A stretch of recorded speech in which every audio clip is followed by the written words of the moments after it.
केवलं ज्ञानमूर्तिं द्वन्द्वातीतं गगनसदृशं तत्त्वमस्यादिलक्ष्यम् एकं नित्यं विमलमचलं सर्वदी साक्षिभूतं भावातीतं त्रिगुणरहितं सद्गुरुं तं Namami.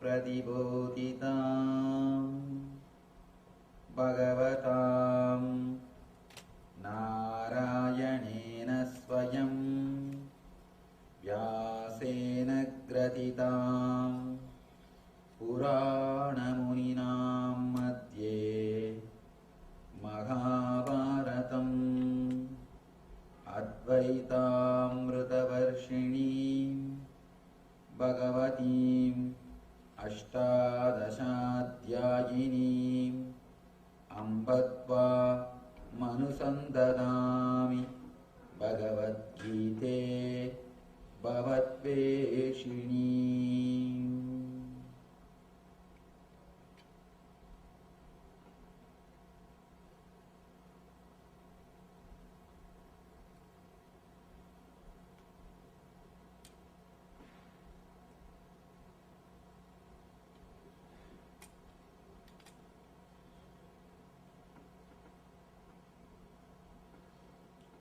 Welcome you all with my love and respects.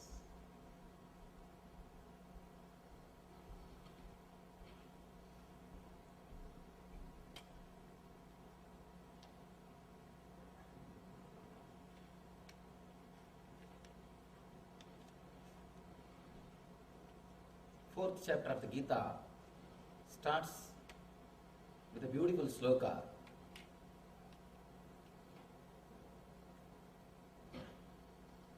Imam vivasvate yogam proktavanahamavyayam vivasvan manave praham manurikshvagamapravit. Imam vivasvate yogam proktavanahamavyayam vivasvan manave praham manurikshvagavipravit. The translation goes,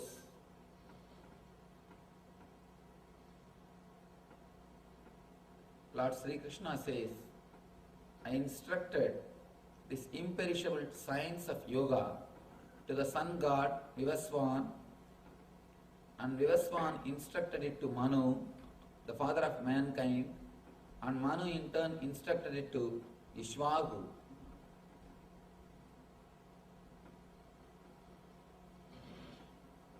We need to understand,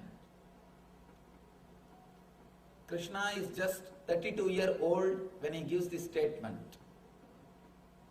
He is just 32-year-old. Physically, his body is only 32-year-old. But he says, I gave this knowledge to Surya, to sun god. Of course, very difficult to understand.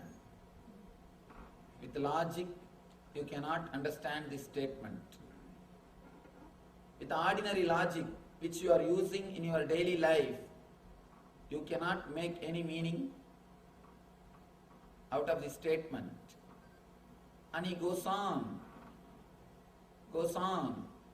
The next statement says, Evam parampara praptamimam rajarshayo viduhu sakale neka mahata yogo nashtaparantapaha. The supreme science was thus received through the chain of disciplic succession, and the saintly kings understood it in that way. But in course of time, the succession was broken, and therefore the science as it appears to be lost. The science as it is appears to be lost. These two slokas should be understood. First thing, the truth is not new. It is eternal. It is neither new nor old. It is eternal. Eternal means it is there forever. It never becomes old. It is never new. Eternal means beyond time. Anything which can be described based on the time, only those things can be said as new or old. Anything new will become old one day. Anything old was new at some day. Eternal means it is beyond new and old. It is there from time immemorial, but it has never become old. That is what meant by the word eternal. Here, the science of enlightenment is eternal, Nitya.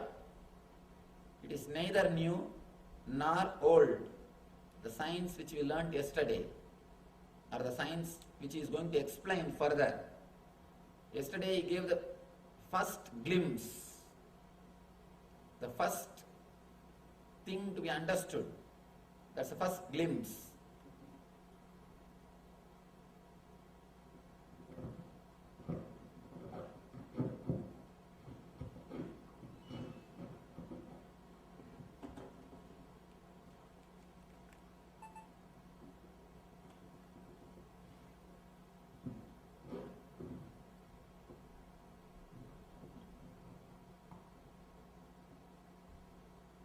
The first glimpse. If you allow those words to penetrate you, if you open yourself to those words, straight away those words can give you the first glimpse of enlightenment. They can lead you to the first step of ultimate liberation. Understanding the purposelessness of life, all the stress, pressure, load, whether it is physical or mental, will be taken away from your being. You are liberated in that same moment. Krishna doesn't give you any technique which will work in course of time. In course of time. There are techniques which works in course of time. You will continue to practice. Maybe your son or your grandson will have the result. No. He says, now here or nowhere. Whether you have the result now here or nowhere. All his techniques straight away gives you the experience. If you can allow that one idea of purposelessness, the beauty of purposelessness into your consciousness, in that very moment, the breeze of enlightenment will happen to your heart. That very moment, the healing of your being will start. Healing of Bhavaroga, healing of the samsara roga, the birth and death disease will start its process. He says, 5,000 years ago, I gave this science to Surya, to the sun god, and the sun god instructed to Vivaswan, and sun god instructed to Manu. Sun god is Vivaswan. He instructed to Manu. Manu instructed the same thing to Ishwagu. He gives the disciplic succession. He gives that parampara, that Guru Sishya parampara. In course of time, yogo nashta parantava. This science is lost. You should understand why this science is lost. When a disciple who listens, if he is not sincere, if he is not completely ready, naturally the technique becomes ritual. Understand, there is only one difference between technique and ritual. When it is done sincerely, even ordinary ritual will become a great meditation technique which leads you to enlightenment. When it is done without sincerity, as a routine, without understanding, as a routine, even a meditation technique will become a ritual. The only difference between meditation technique and ritual is sincerity, nothing else. It is just the sincerity. In course of time, the science is lost. Here is a beautiful word.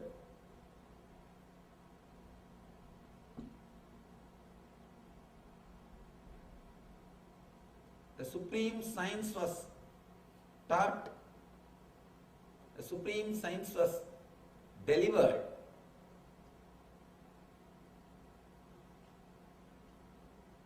It doesn't, you don't lose that supreme science just in one generation. In one generation, it never gets lost.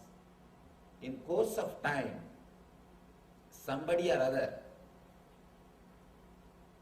even a single unenlightened disciple is enough to destroy the whole science. Even a single person in the chain is enough to break the disciplic succession. Small story. In Zen Buddhism, a disciple of a great master, he is sitting and talking about Zen to his followers. One enlightened master comes to him and asks, "You yourself have not become enlightened. What right you have to teach Zen?" This disciple, out of ego, the big problem is when your master creates a big movement, and if you come to his seat without having the qualification, you are the most dangerous person. I have seen the people who just come into the throne as a successor. They are the most dangerous people. They will have everything except enlightenment. Person who creates a movement, he will create only out of energy and enlightenment. If he doesn't have, no movement will be created around him. But the person who succeeds, for him, it's just a gift. The whole movement is gift. He has got a complete infrastructure set up, but it doesn't have anything to share. Person who writes just because he's a writer is a dangerous person. Person who writes because he has got something to write, that's okay. Only he can be called as writer. Small story. One guy said, "Only after writing 5 bestsellers, I realized I don't know anything." Friend asked, "Then did you stop writing?" "No, by then I have become too famous, I can't stop." When you get somebody's throne as a successor, they will be filled with ego. They have everything except enlightenment. I always tell people, never go to the successors, because the whole setup is created by somebody and they just represent. They don't have something from their experience. They are good librarians, but not masters. We must be very clear between the difference between librarians and masters. Librarians are good. They preserve the books, but they can only preserve the books, not more than that. This person is also a good librarian, good parrot. He can repeat the whole thing. He's out of ego, says, don't you know I am the disciple of that great master? This Zen master laughs. He just laughs and says, if you wash the cup in which you kept the tea, will that water have the same taste of the tea? Can you say the water which is used to wash the cup in which the tea is kept is equivalent to tea? How much of relationship will be there between the tea and the water which is used to wash the cup of the tea? For example, in one cup tea is there, in the other cup, the empty tea cup has been washed, that water is kept. What will be the relationship between the cup of the tea and the water which is used to wash the cup of the tea? There will be no relationship. Hardly you may have the smell of the tea in the water. So, if a person is not enlightened and just a successor, he will be dangerous. He will be dangerous. He will carry just the book, not the knowledge. That is why the Zen masters, they always destroy their books when they leave the body. Before they leave the body, they destroy the books. They say, if you have got the Zen in your life, if you have achieved the enlightenment, let you teach, otherwise keep quiet. At least you will not disturb the society. At least you will not create more trouble in the society. When you do something, if you are a successor without experience, you are the most dangerous person. A small story. In South India, there was a big mutt, or a traditional monastery, where every day the worship of Shiva is conducted. That master had a pet cat. He used to love animals, so he had a cat with him. The cat is so near to him, it will come and disturb when he does puja. When he does puja, it will come and jump on him, it will run around him. So he told his disciples, just cover the cat with a basket before he start the puja.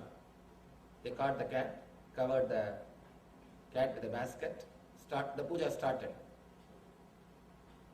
Every day before he starts the puja, they will catch the cat, it will be covered with the basket, the puja will start, the worship will start. After some time, it has almost become a ritual. Before starting the puja, even if the cat is not inside the ashram, they started searching the cat. Even if the cat has gone outside for its walk, they go search the cat, they catch the cat and bring it and cover it and start the puja. After covering the cat, they start the puja. In course of time, the master passed away. He passed away. Now the disciples are in a very big trouble. What to do? Who will do the puja? Next puja. Anyhow, the next successor came. Because master passed away, the cat also ran away from the ashram, monastery. The cat did not get a good treatment, so it ran away. The next successor, before starting the puja, he called the disciples. What happened to the cat? Unless you get a cat, how can we start the puja? They went in search of a cat all over the city. Finally, somehow they got one cat, brought the cat, covered it with the basket, then puja started. After a few months, it has become very difficult to catch cats. Where to get the cats? And they said, Master, it is very difficult. It is very difficult to get cats. Please, you will do something. The disciple said, all right, if there is no cat, then how can I do puja? Let us stop the puja. In course of the time, finally, because there is no cat, they stopped the puja. If you are not enlightened, this is what happens. If a disciple is not enlightened, this is what happens. The truth is lost. The spirit is lost. If you want to destroy any law, all you need to do is just follow the letter, miss the spirit. That's enough. If you just follow the letter, forget about the spirit, that's enough. You will do exactly opposite to the law. What for the law is created, you will just go against it. In course of time, the people who have not become enlightened, who are not sincere, they entered into this field and corrupted the science. Because of that, the science has lost. That is why again and again and again our Upanishad insists, go to a living master. All our books are only manuals. Vedas are the only books which are courageous enough to declare, we cannot give you enlightenment. Vedas are the only books which are courageous enough to declare, we are not ultimate.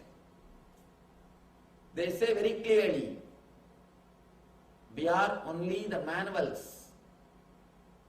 If you want the ultimate reference, go to a living master.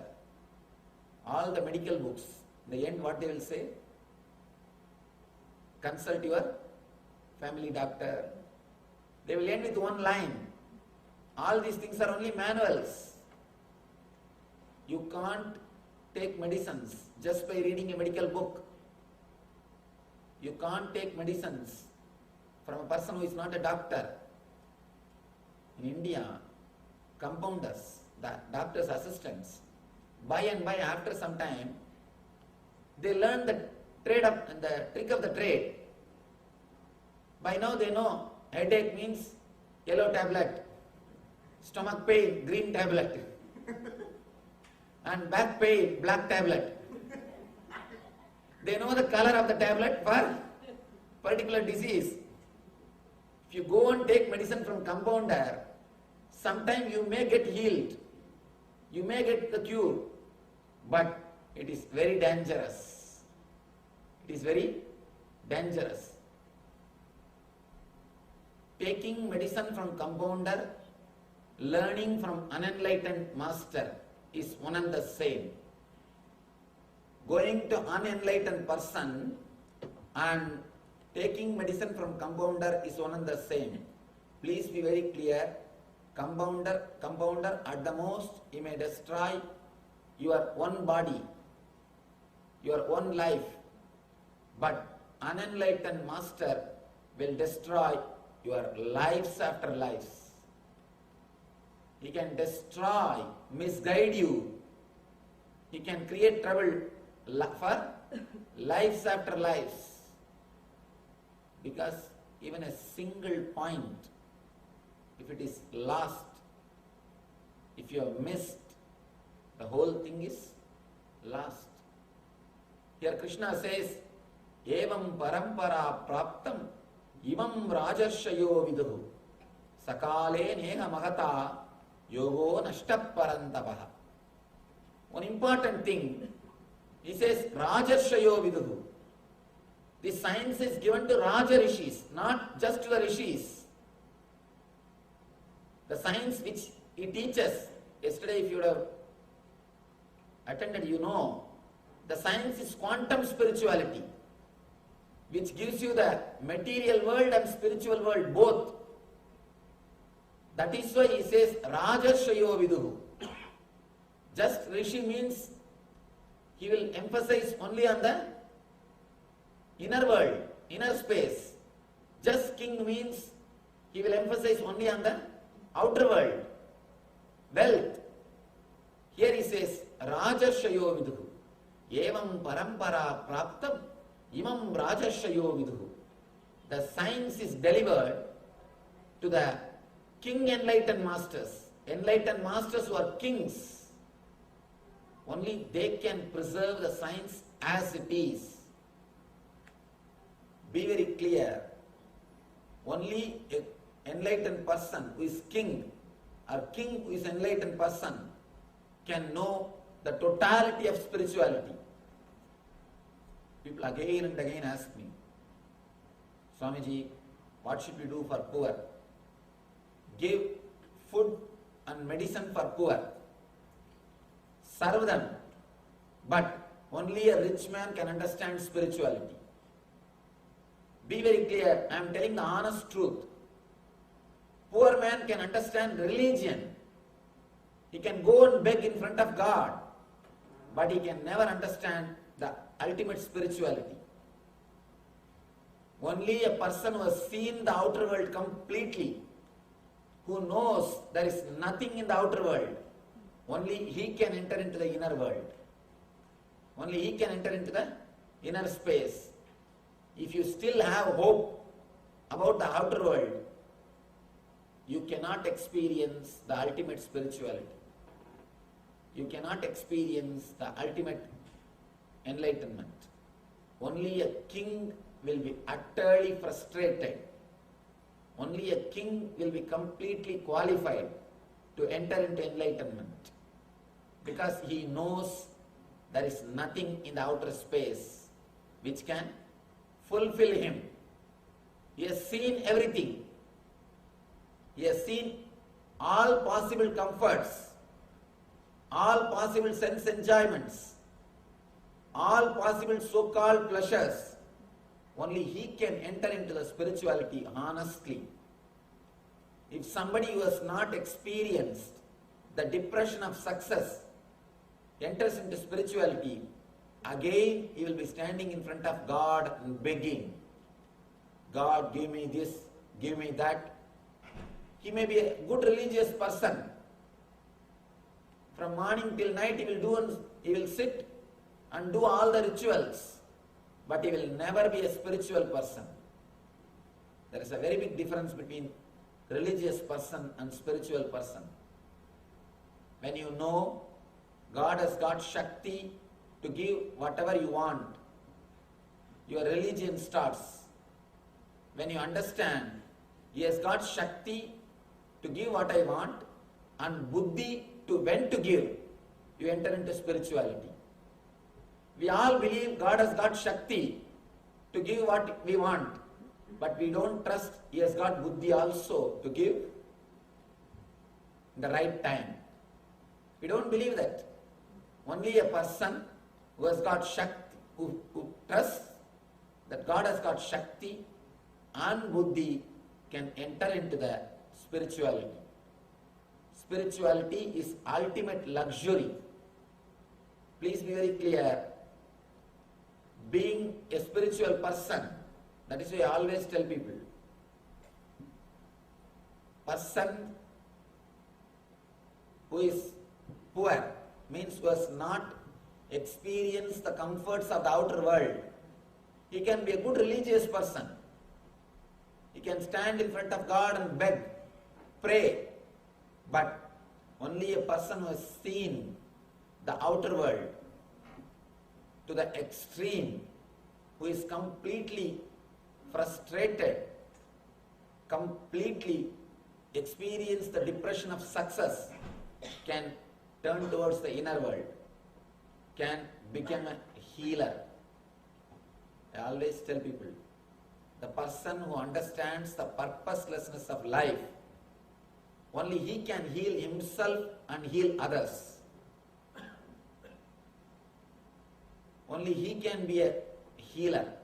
Only he can be a spiritual person. Only he can be a real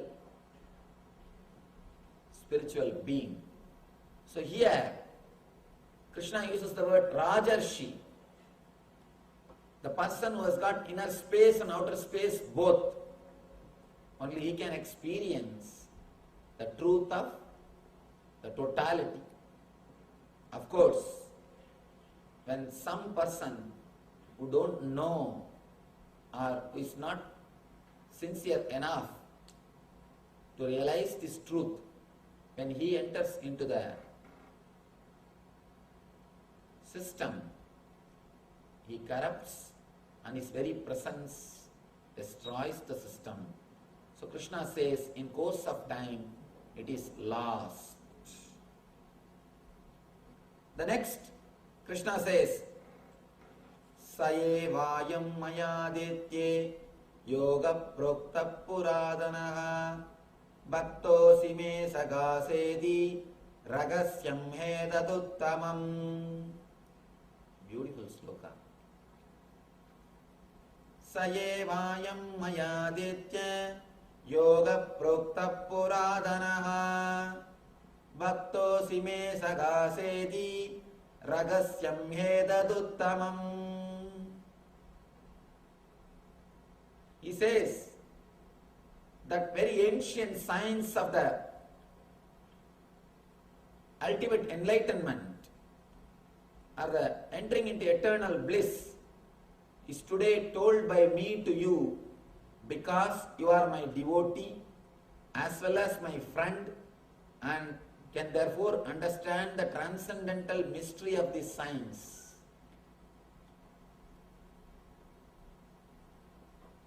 This has to be understood very deeply. You cannot tell this truth, ultimate truth, to a person who is not ready. To a person who is not ready.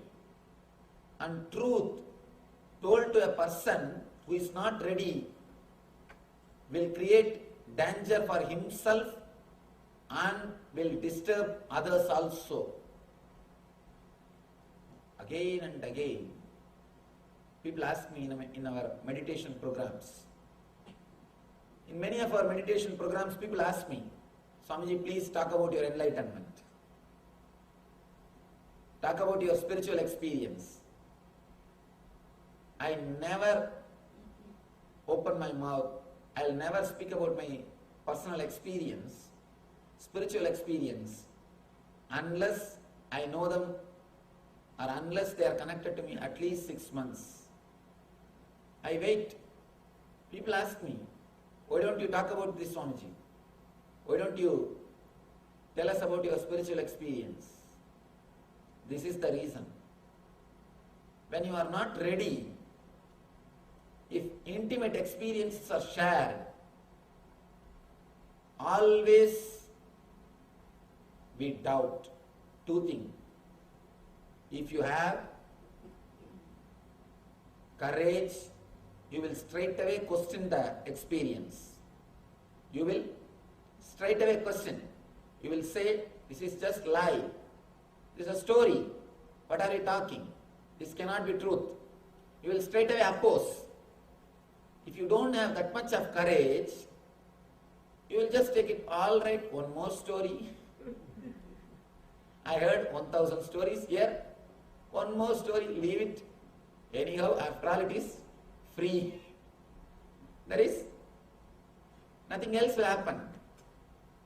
The spiritual experiences cannot be shared and cannot be opened just for nothing. If it is shared, it should become an inspiration source for you. It should become a force which can transform your life. Then it is worth sharing. By sharing that spiritual experience, if it inspires you to enter into that same space, if it gives you the courage to take the same jump, if you also feel, I think I should experience the same joy, I should experience the same bliss, I should not postpone it. If it becomes an inspiration source for you, then it is worth sharing. Otherwise, it is not worth sharing. There was a great master in South India. He wrote a set of poems on Shiva. He did not even write, he just sang. He just sang a set of poems on Shiva. It was never recorded in writing. close disciples who lived around him, they requested him to publish that book. Publish it as a book or to put it in writing so that it can be useful for the society. He says, no, they are my intimate love letters to Lord. How can I publish this to the public? It is my intimate expression. It is my intimacy. It is my personal relationship. How can I publish it? How can I bring it out to the public? For example, you are seeing somebody for the first time. He straight away starts asking you the personal questions. It will be too rude. It will be too rude. And Indians are the only people who will do that mistake. It will be too rude. They don't bother to introduce themselves. They don't bother to understand. They will be straight. If they ask straight away personal questions, I heard somebody met my disciple and he straight away started asking, where are you staying? Who is paying for your apartment? And what is happening? Who is staying with you? And who are all staying with Swami? I was just surprised. How can this happen? How can this happen? I don't think any intelligent man will do this. It takes little intelligence to understand. When you straight away, you can't talk, you can't ask, it is very difficult. We need to understand, you can't share your personal experience straight away with anybody. It's very difficult. He says, if somebody straight away comes and asks you about your personal life, you can't share it. Only if he becomes intimate, or if you become intimate with him, it will be possible to open up. Only then that conversation can happen. See, for a conversation to happen, you need certain intimacy. If both are filled with their side arguments, never the conversation will happen. If both are filled with some words in their mind, if both are prejudiced, never the conversation can happen. I always tell people, in marriage, first year, man speaks and women listens. Second year onwards, women speaks and man listens. Third year, both of them speak and neighbors listen. In the first year, man speaks and women listens. The second year, women speaks and man listens. Third year, both of them speak and neighbors listen. Never the conversation happens. Only arguments goes on. As long as the other person is in the mood of argument, the truth cannot be shared. The satya cannot be shared. Satya can never be expressed. He says, it is my personal relationship. It is my intimate relationship with God. How can I share that to public? I cannot. Then one disciple asks, who thinks himself as intelligent, he comes out and asks, why? You share with us? When you can share with us, why not with the world? Then he says, by becoming a disciple, you have become part of me. Only a person who has become part of me can share these poems. Only to him I can share these poems. Physically you may be another one body, but mentally you have fallen in tune with me. You are completely ready to receive me. You have become like a womb, ready to receive the divine energy. That is the reason I shared my experience with you. Unless you enter into the deep receptive mood, unless you become a complete, total, simple, innocent being, you cannot receive the ultimate truth. Please be very clear. The ultimate truth is beyond logic. Initially, when we start teaching the truth, always it starts with logic. Always your logic is addressed. Words go logically. But after some time, you have to leave the logic behind. You have to leave the logic behind. You can't talk to the divine. You can't talk to God in logic. In prose, you cannot relate. Only in poetry you can relate with God. That is why all over the world, whenever it comes to prayer, it is only songs, poems. Whether it is Eastern culture or Western culture or any culture, whether Hinduism, Buddhism, Judaism or any Christianity or any religion, when it comes to relating with God, it is always poetry. Because you can't relate with divine logically. You can't relate with divine through logic. Prose is not useful anymore to relate with divine. If you want the divine relationship to happen, you need the love. You need the language of poetry. Here, only a person who understands, only a person who has become part of the master, only he can receive his experiences. That is the reason Master says, I share my songs with you because you have become me. I cannot share this with public. There was another one great saint called Manikyavasaka.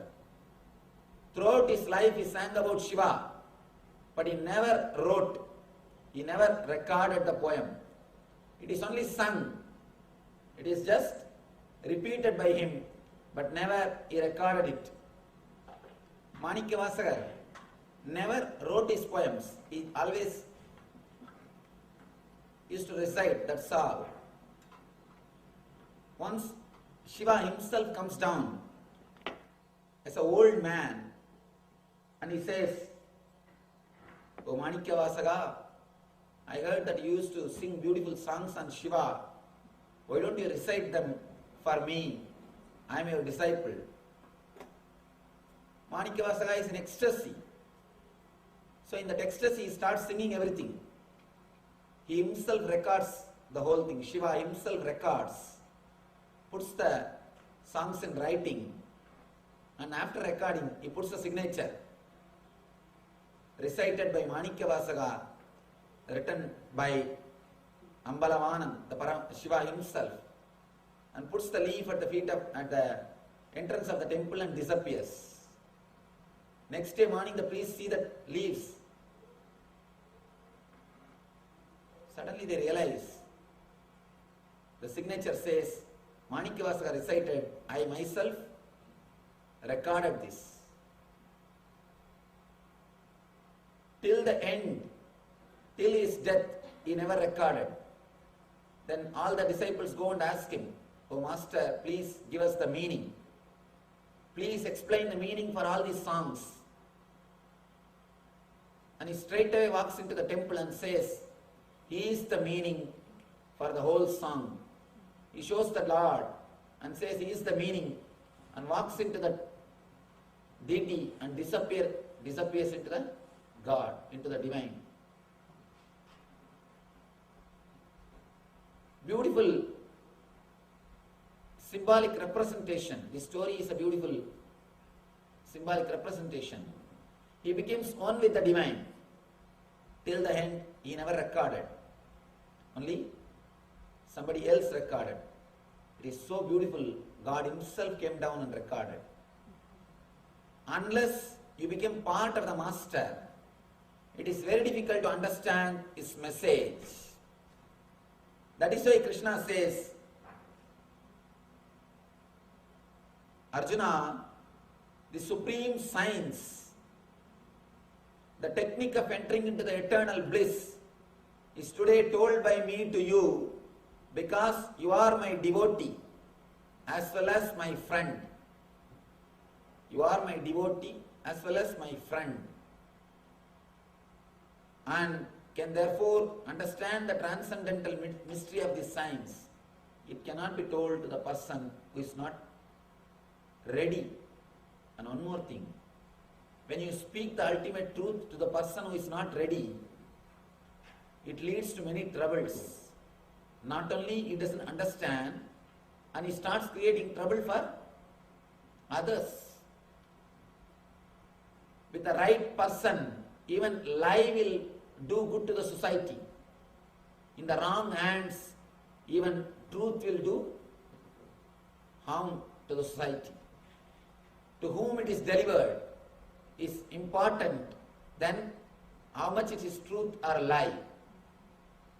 With the wrong person, even a great truth like a Advaita, I am God, he may start thinking that I am God and start doing all nonsense. With the wrong person, even a great truth will become harmful thing. And one more thing, a wrong person can never understand the truth told by Krishna. For example, Krishna says, I am God, I am everything, surrender unto me. If a person is not completely devoted, if the person is not in tune with Krishna, if he has not understood Krishna, what he will think? How egoistic fellow he is. How dare he is telling me to surrender to him. Naturally, the person, instead of understanding Krishna, will create more trouble for Krishna. He will create only more trouble for Krishna. Here, the qualification to receive the truth is devotion. Here he says, if you have heard all these things, what I expressed in the other 3 chapters, it's okay because it is expressed logically. Till this point, I am able to bring logic and spirituality both together. Now, the time has come where I have to give the pure truth as truth. Please be very clear. Great things can never be expressed by logic, because logic is not so sharp. Logic is not so sharp to express the ultimate truth. Somebody asked me, Swamiji, why don't you prove God logically? I told him, if God can be proved logically, then logic will become God. Logic will be greater than God. God is great because he cannot be proved by logic. He is beyond logic. He is beyond your logic. Here, Krishna is going to speak something which is beyond logic, where you need to leave your logic behind, where you need to be completely open, where you need to sit with a total passive mood, where your being needs to be open to receive it. One thing, anything told logically, either you will understand or you will not understand. That's all. There is no danger. When it comes to the deeper level teachings, either you understand or you will misunderstand. The teachings which Krishna is going to deliver now, they are much more deeper, they are much more subtler than the teachings which is delivered in last 2-3 chapters. That is why he says, now I am telling you these secrets just because you are my devotee and friend. Just because you are my near and dear one. You are my own. That is the reason. Bhaktosi. He says, you are my devotee. Me sagachedi. And you are my friend. Saka, friend. That is the reason I am expressing this truth to you. A person who is not completely in tune with Krishna, the person who is not ready to trust the master, he cannot receive the message. He cannot understand it. And not only he will not understand, he will misunderstand. Misunderstanding always leads to complications. Small story. Mother Superior, she was giving her farewell speech to a group of students who are leaving the school, higher secondary students. She is giving all her advices and teachings. Then she is asking one by one the higher secondary school students. One by one she is asking, "Dear, what will you do after leaving the school?" One says, "I will become a nurse and start serving in our mission hospital." She says, "That is great." Next girl, she asks the next girl, "What will you do?" "I will become a nun and spread the mission of the divine, mission of God." She says, "That's great. I am so happy. I am proud of you." She asks the third girl. Third girl says, "I will become prostitute." The Mother Superior is totally shaken. She just faints and falls, drops. Somehow they sprinkle little water, they revive her, and she slowly out. She asks, "What did you say? What did you say?" "Prostitute." Then she throws a big sigh of relief. "Oh, I heard Protestant."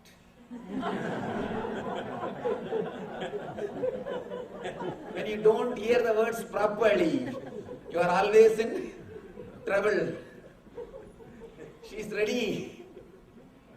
She is ready to allow the person to become prostitute, but not ready to allow the person to become Protestant. When you don't hear the word properly, you are always in trouble. Understand?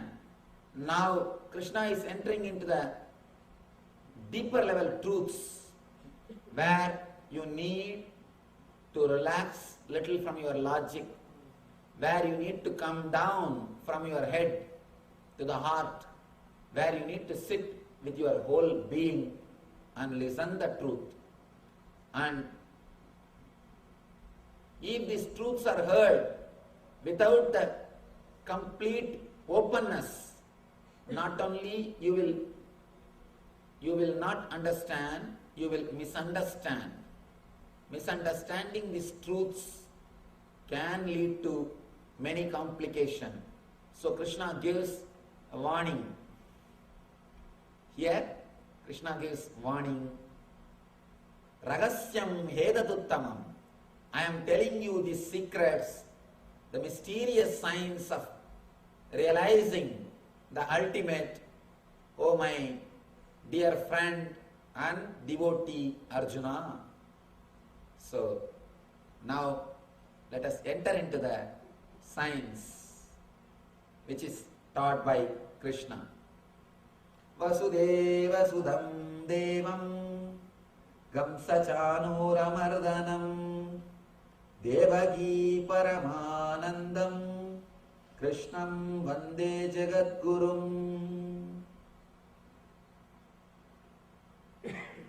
We are entering into the path of knowledge. The great truth which can straightaway transform your life just by a mere understanding. Just by a mere understanding. Understand? In Vedanta they always emphasize on three things. Shravana, Manana, Nididhyasana. Shravana means listening. Manana means meditating, contemplating on it. Nididhyasana means expressing it in your life or experiencing it in your life. Here, these truths doesn't need these three steps. Just listening is enough. Just listening is enough, it will become experience. Shravana is enough, it will become nididhyasana. Nothing needs to be done, but all you need to do is sit with a complete open being, with a complete openness, with a complete relaxed feeling. These words are uttered for your sake, not for the sake of the master.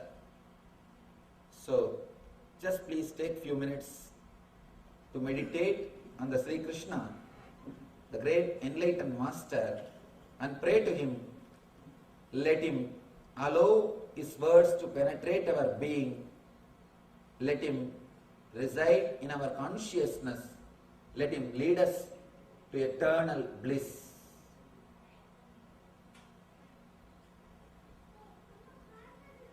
Just take few minutes, close your eyes and intensely pray to him. O Master, lead us to that experience. Give us the understanding.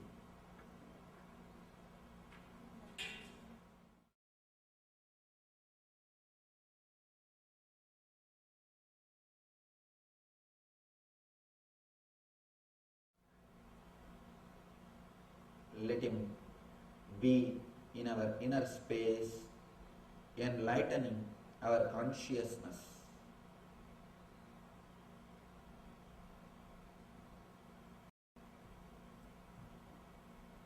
Vasudevasudam devam gamsachanuramardanam devagi paramanandam krishnam Vande Jagadgurum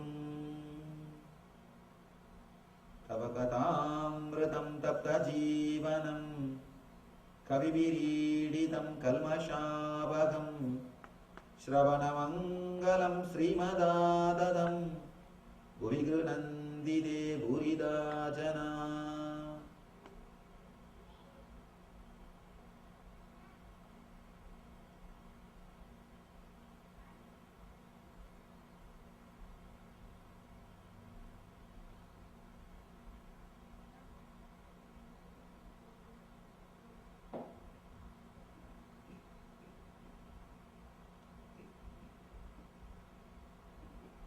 Krishna starts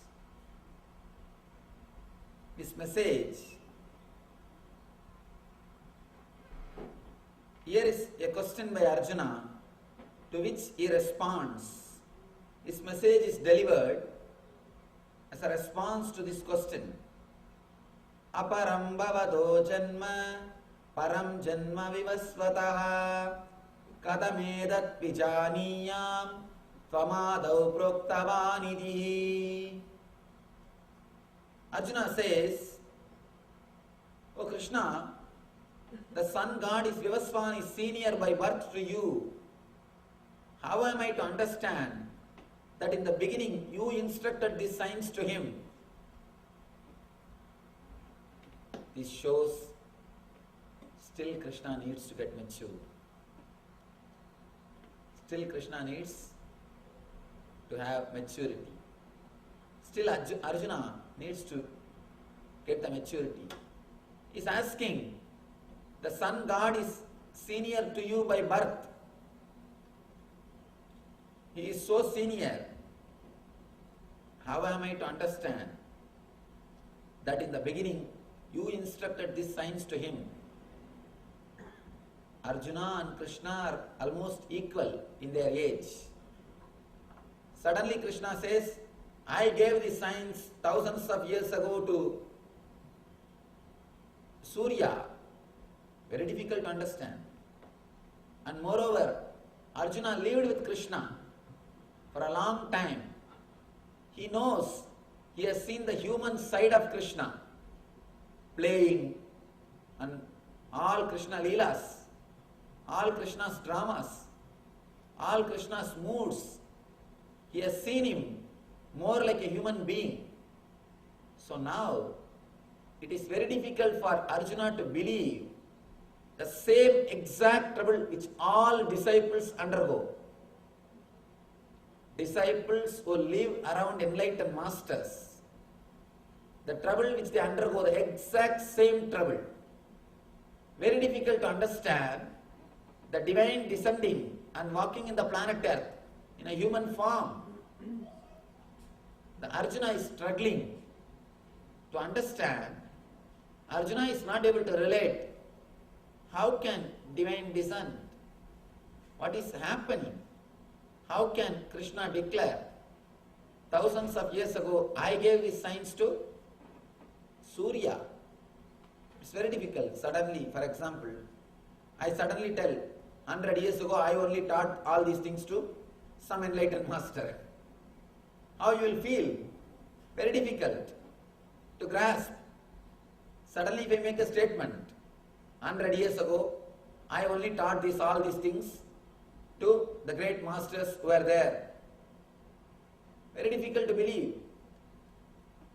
And naturally the question will rise. Here, the same thing. Arjuna is asking, how can you say this? How can I understand? But of course, he has become little polite. That is why he says, how can I understand? He doesn't say, how can you say this? In the first chapter, or in the second chapter, when Krishna is asking, Arjuna, go and fight, he is asking, how can you say this? How can you tell me to do this sin?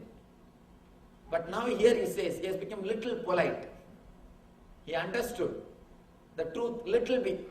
He has become little intelligent. He says, how can I understand? Please tell me. He is ready to believe, but he wants little explanation. This is okay. But there are few people who are prejudiced. They are clear. They say, no, we don't bother. We don't believe. We don't want. Then nothing can be done. Here Arjuna says, I am ready to believe, but how am I to understand? Please instruct me. Please show me the right thing. Always, when enlightened masters descend on the planet Earth, when they come down, they face this trouble. Again and again and again, they face this trouble. When Ramakrishna declared that who came as Rama, who came as Krishna, the same person has come down in this form as Ramakrishna. He was called as mad. He was called as mad. People did not receive him. People did not respect him. But there are few qualified people who received his words, who have transformed their lives. They established the truth of his statement. See, all philosophies or all movements, they start in two ways. One is the political movements, which starts with a huge crowd, huge followers. The person who leads, the more number of crowd, the more number of persons, more the quantity, more powerfully he feels, and he starts making all the statements, claims. These movements, they start with a huge number, but slowly, they disappear. Once the founder dies, the movement dies. The next, second time, the spiritual missions. When the masters declare the truth, the quantity will not be there, but the quality will be there. Only few individuals, few selected individuals listen those truth, listen those proclamations. When Ramakrishna declared, who came down as Rama, who came down as Krishna, is here in this body as Ramakrishna. Hardly few heard. Hardly few are ready to trust. But those few, the quantity may not be there, but the quality was there. They have transformed their life. And it started as a very slow, small thing, but expanded and exploded into an international mission, spiritual movement. When it started, only 16 disciples were there, Ramakrishna's disciples. And today, millions of people worship him as God. Millions of people have realized the truth of the words which he uttered. These spiritual missions, it starts in a very small way, but expands and explodes. These political movements, it starts in a very big way, but contracts and dies down. The moment founder dies, foundation also dies. But spiritual missions, the moment founder dies, it starts happening. It starts expanding. For a political speech, you need quantity. The more the number of people, the speech will be more strong. But for the spiritual discourse, you need quality. The more the person is intense, the more truths will come out. For political person, inspiration is numbers. How many paper cuttings, in how many newspapers a report has come, how many paper cuttings he can collect, that matters. For a spiritual person, how many ego cuttings he can do. For a political person, paper cutting. For a spiritual person, ego cutting. How many people are intense. The quality, that matters for a spiritual discourse. The more intense the person, more higher truths come out. More higher truths comes out. I always tell people, my best discourses are given only to a close small circle. The best truth is spoken only to a close small circle, because when you speak the truth, it will be straight. It cannot be received by a normal man. It will shake the whole being. It will transform your whole life. That is why Ramakrishna, whenever he wants to speak high truths, he will close the doors and call his sannyas disciples, and he will speak only to them. He will not speak to the public. This very Gita is delivered to only one person. To one person this is delivered when it is spoken. When Krishna delivered the Gita, only one person heard. But today, millions, billions, not even millions, billions. For whole Hindus, this is the basic book. For billions of Hindus, this is the scripture. Only one person heard. Today, the whole world uses it. So, to express the truth, the quality of the person is necessary, not the quantity. Now, he starts the answer to this question. Bhagoni me vyatitani janmani tavacharjuna tanyagam veda sarvani natvam vetta parantava. Bhagoni me vyatitani janmani tavacharjuna tanyagam veda sarvani natvam tavetta parantava. Bhagavan says, many births both you and I have passed. I can remember all of them, but you cannot, O Partha, O Parandava, O Arjuna. O Arjuna, many births both of you and I have passed. I can remember all of them, but you can't. Next statement, he says, Ajo binasam Ajopi na sannavyayatma bhutanam ishvaro visan prakritim svamadhishtaya sambhavamyayatma mayaya. Ajopi sannavyayatma bhutanam ishvaro visan prakritim svamadhishtaya sambhavami atma mayaya.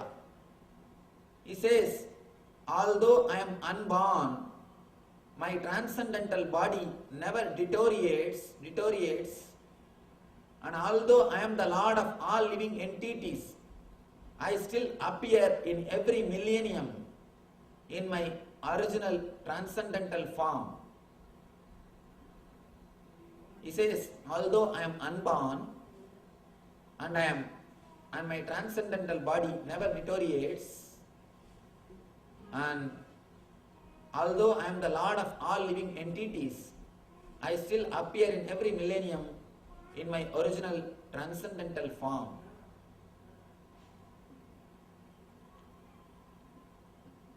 I think this is the first statement. He declares his divinity.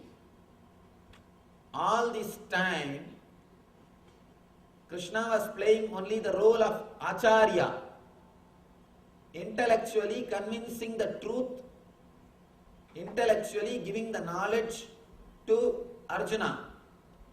First time, he opens up, he declares the truth about his nature. He shows the divinity of his nature. I think this is the point where Krishna starts speaking the ultimate truth as it is.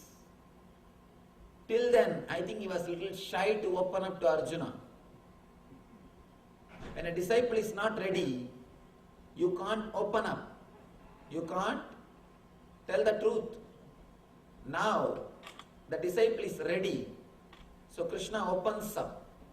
He says, Ajopi sannavyayatma bhutanam ishvaro visan prakritim swam adhishtaya sambhavami atma mayaya. Although I am unborn and transcendental body never deteriorates, and although I am the Lord of all living entities, here he says very clearly, Bhutanam Ishwaropi. I am the Lord of all the living entities. I still appear in every millennium in my original transcendental form. Three things we need to understand. First he says, I am unborn. I never take birth. I am unborn. I am the ultimate Parabrahma. I am the ultimate energy. Krishna clearly declares. I don't think anybody else has declared so clearly. Even Jesus says, I am the Son of the God. I am Son of the God. Here, Krishna straightaway declares the truth. Of course, it does not mean Jesus is not God, but his disciples are not matured enough to receive the truth, that's all. At one point he says, the Father and the Son is one and the same. At one point, maybe to some close disciple, he declares, the Father and the Son is one and the same. Please be very clear. When the disciple is mature, Master is understood. Here, straight away Krishna declares, I am unborn, Ajobi. I am unborn, eternal consciousness, eternal bliss. And my transcendental body never deteriorates. You can always relate with me. I never die. I am unborn and I never die. One important thing you should know, which never takes birth can never die. Which takes birth only that can die. Here, Krishna declares, I never take birth and I never die. Although I am the Lord of all living entities, Bhutanam Ishvaro. Somebody asked me, Master, can dead masters teach us? Can we relate with the masters who left the body? Like Paramahamsa Yogananda, Mahavatar Babaji, all of them. One person came and asked me, if I pray to them, can they show me path? Can they show me the truth? I told them, be very clear. Dead masters are not dead as you think. They are not dead. When they are alive, their presence had a body. When they are dead, their presence has no body, that's all. Having a body or not having a body is no way going to affect their presence. They are available to you always. They are eternally available to you. All you need is, you just need to turn towards them, that's all. They are eternally available. When they are with the physical body, their presence has got physical body. When they are no more, their presence has no physical body, that's all. But they are available always. They are alive. When it comes to normal being, he leaves the soul. When it comes to masters, they leave the body. The very word is different.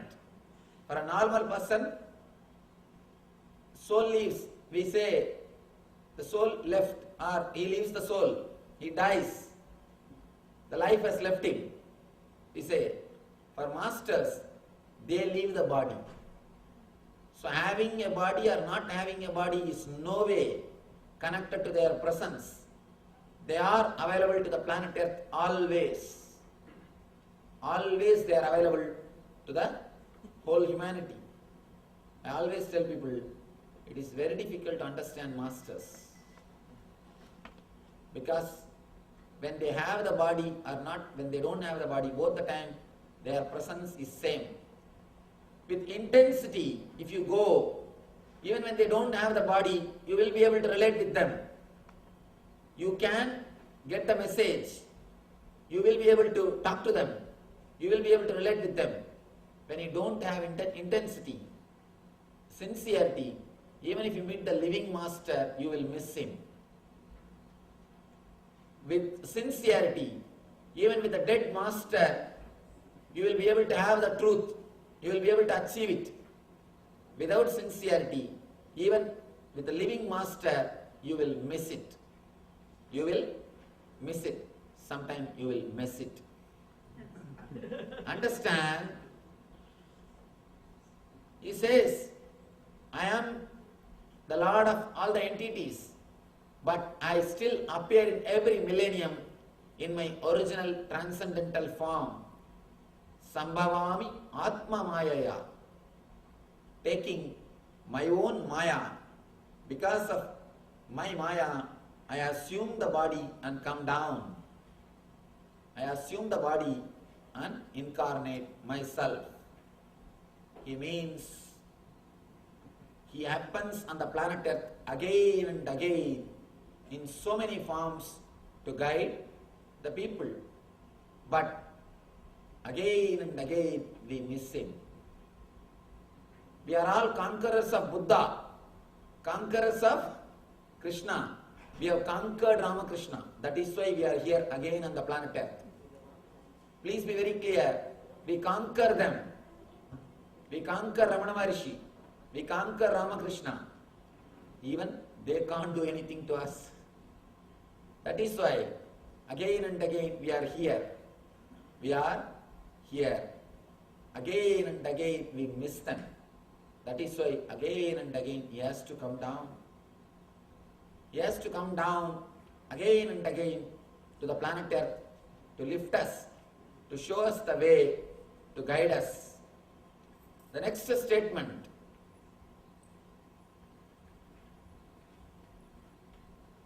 I can say this one sloka, if it is understood, not only the whole Gita, all the spiritual scriptures can be realized.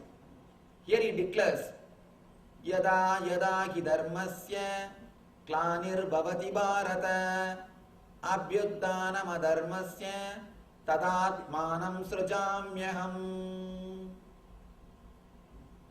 Whenever and wherever there is a decline in religious practice, there is a decline in spiritual dharma, there is a decline in the spiritual science.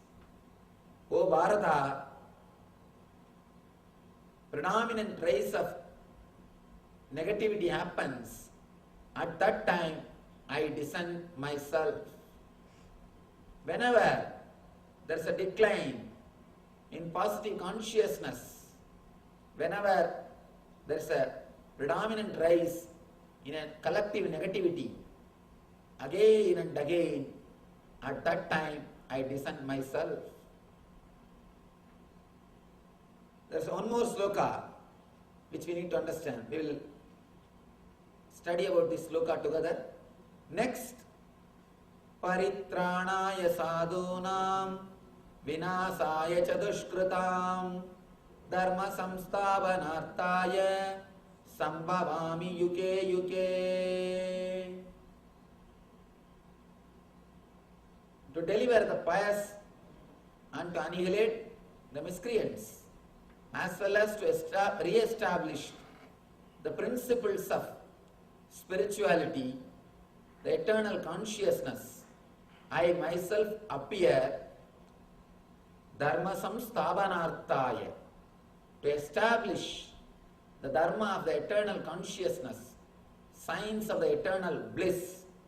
I myself appear millennium after millennium. Sambhavami yuke yuke. Only a master like Krishna can declare the truth so clearly. Here Krishna says, I come down again and again. He keeps the whole thing open for future. He keeps the generation of enlightened masters for future, the possibility of enlightenment for future. He keeps the whole science open for the whole future. Only a courageous man like Krishna can declare this truth. People come and ask me, Swamiji, are there many more enlightened masters in the planet Earth? I tell them, surely. There are hundreds of enlightened masters. Don't think I am the only one. There are hundreds. Hundreds and hundreds. I can say even thousands. Thousands of masters are available. Only a courageous man can declare the truth as it is. If you are on the business, you cannot accept there are some more shops in your city.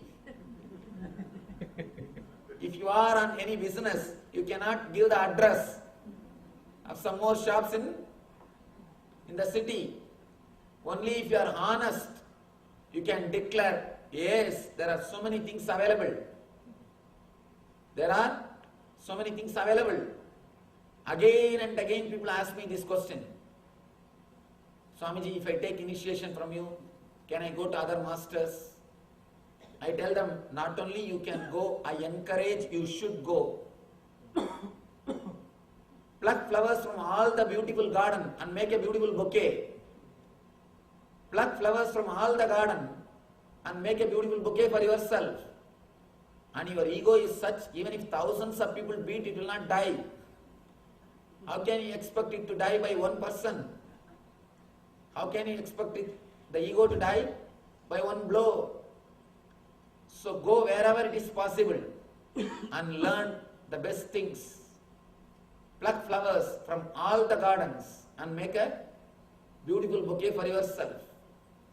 Only a Krishna, a courageous person, can declare the truth. Sambhavami yuke yuke means he keeps the possibility open for the next generation. he keeps the possibility of enlightenment open for the planet Earth. This one single idea, if it is understood, straight away you will be liberated, enlightened. He says, the next sloka, Janma karma chame divyam yevam yoveti tatpataha tyakpa deham punarjanma naidi mamedi sorjuna. Translation goes, one who knows the transcendental nature of my appearance and activities does not, upon leaving the body, take his birth again in this material world, but attains the eternal bliss. My nature, O Arjuna. It's a very strange statement. He says, one who understands the nature of my birth and death will be liberated from his birth and death cycle.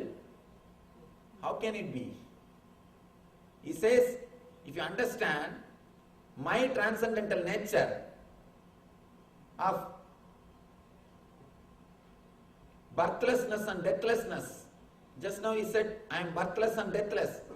Ajobi, I am birthless.